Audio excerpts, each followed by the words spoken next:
San Miguel Beermen may kinokonsidera ng magiging import sa Commissioner's Cup at eto gaano nga ba kalakas itong bagong import ng Meralco Bolts pamalit sa kaka-retired lang na si Allen Durham.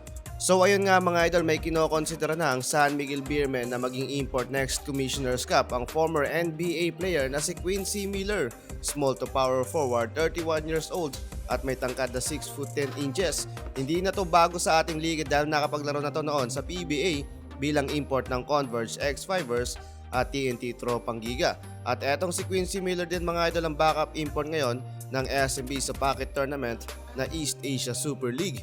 Marami mga idol ang dismayado sa bagay nito at panigurado mas dadami lalo ang magugulat kung maging official import talaga nila ito dahil sa naging off-night debut game niya sa EASL. Alinsunod dito mga idol sa 50-50 chance na makuha ang serbisyo ni Benny Boatwright. Kasalukuyan kasing nagpapagaling pa ito sa kanyang injury at mukhang malabo talagang maihabol ngayong November sa pagsisimula ng bagong PBA season. Pero kung may babalik ni Miller yung mala X-factor niyang laro, panigurado ding okay na okay ito para sa SMB. Pero kung sa aking opinion lang mga idol, magandang ibalik itong si EJ Anoseki. Problema lang kasi sa kanilang naging run sa Governor's Cup kinulang sila sa oras para ma-build up yung kanilang chemistry. Pero malakas at talagang kayang-kayang bumuhat ng kuponan. Kung sakaling mabigyan ito ng pagkakataon, paniguradong kakaibang SMB na naman yung ating makikita next season. Unlike sa ibang kuponan na may resident import like Ginebra at TNT Tropang Giga na may Justin Brownlee at RHJ, talagang buo na yung tiwala doon ng kanilang mga locals. Habang kung si Chris McCullough naman, hindi na din available maglaro sa PBA dahil mas sinanggap niya yung naging alok sa kanya sa Indonesia.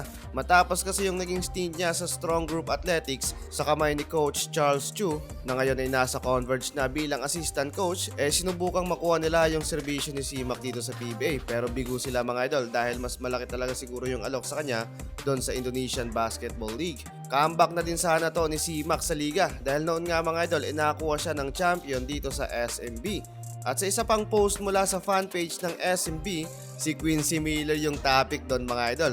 Pero yung mga naging komento ng SMB fans, dapat nga daw palitan itong si Coach George Gallant.